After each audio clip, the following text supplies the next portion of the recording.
नमस्कार, मैं डॉक्टर सीमा Sharma SS Sanskrit classes में आपका स्वागत करती हूँ। एचटेट 1, 2, 3 लेवल की परीक्षा हेतु संस्कृत के महत्वपूर्ण प्रश्नों को सॉल्व करते हैं। स्टूडेंट्स, महत्वपूर्ण 300 प्रश्नों को 10 सीरीज में डिवाइड किया गया है, जो शिक्षक भर्ती के लिए अति उपयोगी महत्वपूर्ण है। इससे पहले हम पहला प्रश्न करें। आप मेरे एसएस संस्कृत चैनल को लाइक, सब्सक्राइब, शेयर जरूर करें। तो आइए स्टूडेंट्स, पहले प्रश्न पर चलते हैं। तो पहला प्रश्न क्या है? वर्णों के उच्चारण में उच्चारण अवयवों का जो व्यापार होता है वह क्या कहलाता है? इसका उत्तर क्या है? प्रयत्न। अर्थात किसी भी वर्ण या उच्चारण करने से पहले उच्चारण करने वाले व्यक्ति को उसके उच्चारण के लिए जो प्रयत्न करना पड़ता है, जैसे कंठ, तालु, ओष्ठ, मूर्धन्य, इस प्रकार का प्रयत्न करना पड़ता है, तो वह क्या कहलाता है? प्रयत्न कहलाता है। दूसरा प्रश्न करते हैं। प्रयत्न कितने प्रकार का होता है? नाम बताइए। इसका उत्तर क्या है? 2। प्रयत्न 2 प्रकार का है, आभ्यंतर प्रयत्न और बाह्य प्रयत्न। तीसरा प्रश्न देखते हैं। अभ्यंतर प्रयत्न के कितने भेद हैं? ऑप्शन में क्या है? 5, 4, 6, 7। इसमें आप जल्दी से बताएं कि कौन सा उत्तर ठीक है। 5, 4, 6, 7। तो 5 इसका सही जवाब है। तो आभ्यंतर प्रयत्न के 5 भेद कौन कौन से हैं? पहला सपृष्ठ, ईषद सपृष्ठ, विवृत, ईषद विवृत और समृत। तो वर्ण विचार की मैंने 3 वीडियो भी डाली हुई हैं। वीडियो में आप डिटेल से पूरी जानकारी भी ले सकते हैं। चौथा प्रश्न करते हैं। जिन वर्णों के उच्चारण में प्राणवायु का अल्प उपयोग होता है उन्हें क्या कहते हैं? यानी चौथा प्रश्न हमारा क्या है कि जिन वर्णों के उच्चारण में प्राणवायु का अल्प उपयोग होता है उन्हें क्या कहते हैं? इसका उत्तर क्या है? अल्प प्राण। इसमें कौन कौन से वर्ण आते हैं? क, ख, अंगहा, च, ज, नह, ट, ढ, न, त, द, न, प, ब, भ। प, ब, भ। तो य और साथ में य, र, ल, व। तो पांचवा प्रश्न देखते हैं। सपृष्ठ वर्ण कौन से हैं? ऑप्शन में 4 ऑप्शन दिए हैं मैंने। क से मां तक पहला ऑप्शन, दूसरा ऑप्शन सभी स्वर, तीसरा ऑप्शन य, र, ल, व और चौथा ऑप्शन श, श, स, ह। तो इसका सही जवाब क्या है? क से मां तक। ये हमारे क्या है? सपृष्ठ वर्ण हैं। इनको हम स्पर्श वर्ण भी कहते हैं। य, व, र, ल अंतस्थ हैं और श, श, स, ह उष्म हैं। तो ये इस तरीके से हमारे और भी अलग से प्रश्न भी इसी में से ही बन जाएंगे कि पेपर में आपको पूछा जाए, एग्जाम में आपको पूछा जाए कि अंतस्थ वर्ण कौन कौन से हैं, तो आपका क्या जवाब होगा? य, व, र, ल। इसी प्रकार से उष्म व्यंजन कौन कौन से हैं, तो आपका क्या जवाब होगा? श, श, स, ह। तो छठा प्रश्न देखते हैं। आइए, सपृष्ठ वर्ण कितने हैं? इसका जवाब क्या है? 25। क से मां तक ये हमारे क्या हैं? सपृष्ठ वर्ण हैं। इन्हें स्पर्श वर्ण भी कहते हैं। 7वां प्रश्न देखते हैं। प्रत्याहार संख्या में कितने हैं? इसका सही जवाब क्या है? 42। 8वां प्रश्न देखते हैं। ई, उ, री, लरी किस प्रत्याहार के अंतर्गत आते हैं?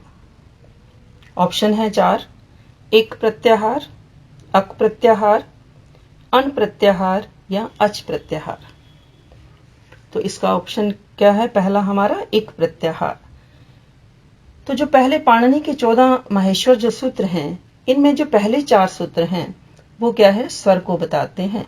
पहले 4 सूत्र कौन कौन से हैं? अ, ई, उ, न, री, लरी, क, ए, औ और ए, औच। ये हमारे क्या है? पहले जो 4 सूत्र हैं किसको बताते हैं?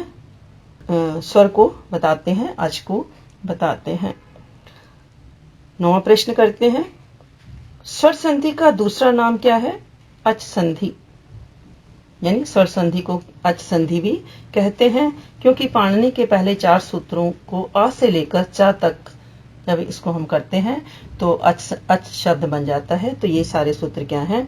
अच संधि को बताते हैं। तो इन सूत्रों के जो अंतिम वर्ण हैं न, क, अण, च, ये क्या है? इत संज्ञक माने गए हैं। केवल वर्णों को जोड़ने के लिए, प्रत्याहारों को जोड़ने के लिए इनका प्रयोग किया जाता है। 10वां प्रश्न देखते हैं। वर्ण किसे कहते हैं? उत्तर क्या है? भाषा की सबसे छोटी इकाई वर्ण होती है, यानी जिसके टुकड़े नहीं किए जा सकते वो क्या होता है? वर्ण होता है। 11वां प्रश्न। मूल स्वर कौन कौन से हैं? उत्तर अ, ई, उ, री और लरी। महर्षि पाणिनि ने 9 स्वर माने हैं, जिसमें 5 क्या हैं? हमारे मूल स्वर हैं और 4 क्या हैं? हमारे संधि स्वर हैं। 12वां प्रश्न देखते हैं। लंग लकार किस काल को दर्शाता है? लंग लकार किस काल को दर्शाता है? यानी पास्ट इम्परफेक्ट टेंस किस काल के बारे में हमें बताता है? तो इसका उत्तर क्या है? अनध्ययन भूतकाल को। किस काल को बताता है? अनध्ययन भूतकाल को। यथा स अगच्छत। यहां पर थोड़ा हम स्पष्ट कर लेते हैं कि लंग लकार क्या है कि क्रिया की समाप्ति जहां पाई जाए, अर्थात क्रिया आरंभ होकर समाप्त हो चुकी है, वहां क्या होता है? लंग लकार का प्रयोग किया जाता है। जैसे स अगच्छत, वह गया। स अगच्छत। 13वां प्रश्न देखते हैं। संस्कृत में लकार कितने हैं? सही जवाब क्या है इसका? 10 लकार हैं। 14वां प्रश्न। लिट लकार किस काल को दर्शाता है? आंसर सामान्य भविष्यत काल को। इस लकार को भी थोड़ा हम समझ लेते हैं, सिंपल फ्यूचर को। जहां क्रिया का प्रारंभ न पाया जाए अपितु आगे होना पाया जाए, यथा स गमिष्यति। यहां स गमिष्यति कि वह जाएगा, इससे पता चलता है कि क्रिया अभी प्रारंभ नहीं हुई, तो वो क्या माना जाएगा? लरिट लकार माना जाएगा।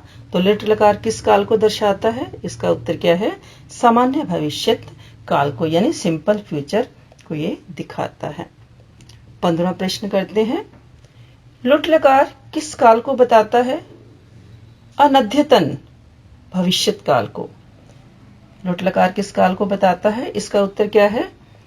अनध्यतन भविष्यत काल को, यानी जो आज का नहीं है। यथा श्वगंता। यथा श्वगंता, इसके बारे में वो बताता है। यथा श्वगंता। 16वां प्रश्न करते हैं। संस्कृत में वाच्य कितने हैं और कौन कौन से हैं? इसका उत्तर क्या है? 3 वाच्य हैं हमारे। कर्तृवाच्य, कर्मवाच्य और भाववाच्य। कर्तृवाच्य में कर्ता प्रधान होता है, कर्ता के अनुसार क्रिया होती है, और कर्मवाच्य में कर्म के अनुसार क्रिया होती है, और भाववाच्य क्या है? अकर्मक होता है, यानी इसमें कर्म नहीं होता। तो 3 हमारे वाच्य हैं। कौन कौन से? कर्तृवाच्य, कर्मवाच्य और भाववाच्य। आपको स्पष्ट हो गया होगा। तो आगे बढ़ने से पहले आप चैनल को लाइक करें, सब्सक्राइब करें और कमेंट करना ना भूलें। 17वां प्रश्न देखते हैं। सपत्रम लिखती। कर्मवाच्य में परिवर्तित कीजिए इस वाक्य को। इसका उत्तर क्या है? तेन पत्रः लिख्यते। क्योंकि कर्मवाच्य में क्रिया कैसे होती है? कर्म के अनुसार होती है। 18वां प्रश्न करते हैं। कारक की व्युत्पत्ति कौन सी उचित है? 4 ऑप्शन है हमारे पास। क्री जमा नवुल, सेकंड ऑप्शन क्री जमा घ प्रत्यय, थर्ड ऑप्शन क्री जमा ठक प्रत्यय और फोर्थ ऑप्शन क्री जमा टाप प्रत्यय। तो पहला हमारा उत्तर है, उत्तर ठीक है, क्री जमा नवुल प्रत्यय।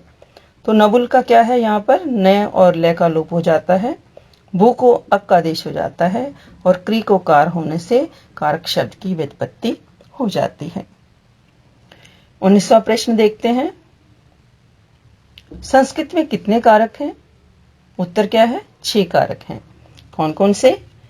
कर्ता, कर्म, करण, संप्रदान, अपादान और अधिकरण। जो षष्ठी विभक्ति है, जो संबंध है, उसको कारक नहीं माना गया यहाँ पर, क्योंकि कारक की हमारी परिभाषा क्या है कि कर्ता का जब क्रिया से सीधा संबंध होता है वो क्या होता है, कारक होता है। 20वां प्रश्न देखते हैं। अपादान कारक का चिन्ह बताइए। क्या चिन्ह है अपादान कारक का? से, अलग होने के अर्थ में, जैसे वृक्षात पत्राणि पतंती, कि वृक्ष से पत्ते गिरते हैं। तो यहाँ पर वृक्ष क्या है, स्थिर है। तो जो वस्तु स्थिर है, ध्रुवम अपाये अपादानम, कि जो वस्तु स्थिर है उसमें क्या होती है, पंचमी विभक्ति का प्रयोग किया जाता है और अपादान कारक का चिन्ह क्या है, से। 21वां प्रश्न देखते हैं। कर्मवाच्य में क्रिया किसके अनुसार होती है? उत्तर क्या है, कर्म के अनुसार। यथा तेन पत्रः लिख्यते, कि उसके द्वारा पत्र लिखा जाता है। 22वां प्रश्न करते हैं। भाववाच्य में किस प्रकार की क्रियाओं के वाक्य होते हैं? इसका उत्तर क्या है, अकर्मक, यानी भाववाच्य में कर्म नहीं होता। यथा तेन हस्यते, मया हस्यते। आपको ये सारे प्रश्न अच्छे प्रकार से समझ आ रहे होंगे। कमेंट बॉक्स में जाकर के कमेंट जरूर करें। 23वां प्रश्न देखते हैं। सबसे प्राचीन वेद कौन सा है? आंसर क्या है, ऋग्वेद। 4 वेद हैं, ऋग्वेद, यजुर्वेद, सामवेद और अथर्ववेद। और सबसे प्राचीन वेद की गणना जो है ऋग्वेद की जाती है। 24वां प्रश्न। ऋग्वेद कितने मंडलों में विभक्त है? आंसर इसका क्या है, उत्तर क्या है, 10 मंडल। 25वां प्रश्न देखते हैं। ऋग्वेद में कुल मंत्र हैं, कुल कितने मंत्र हैं? ऋग्वेद में कुल कितने मंत्र हैं? उत्तर क्या है, 10,580 मंत्र हैं। गायत्री मंत्र के 26वां प्रश्न देखते हैं। गायत्री मंत्र के उपास्य देवता कौन से हैं?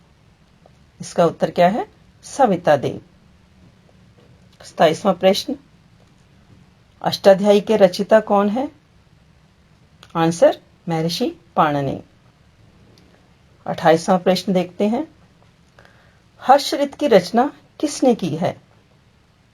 आंसर क्या है, बाणभट्ट ने। यानी बाणभट्ट की 2 रचनाएं हैं, हर्षचरित और कादंबरी। हर्षचरित क्या है, आख्यायिका है, और कादंबरी क्या है, कथा है। 29वां प्रश्न। ह्रस्व वर्णों की कौन सी संज्ञा होती है? इसका उत्तर क्या है, लघु। अंतिम प्रश्न। वेद त्रयी में कौन कौन से वेद गिने जाते हैं? ऋग्वेद, आंसर में क्या है हमारा, उत्तर में क्या है, ऋग्वेद, यजुर्वेद और सामवेद। तो इस प्रकार आज हमने एचटेट की परीक्षा हेतु कुछ प्रश्नों को यहाँ पर सॉल्व किया। अगली वीडियो में भी इस प्रकार से कुछ दूसरे प्रश्न और उत्तर को हम सॉल्व करेंगे। तो आपको अगर किसी प्रकार के कोई डाउट है तो कमेंट बॉक्स में जरूर लिखें। अगर आपको वीडियो हेल्पफुल लगे तो अपने साथियों को शेयर जरूर करें। चैनल को सब्सक्राइब करना ना भूलें। धन्यवाद। जय हिंद, जय भारत।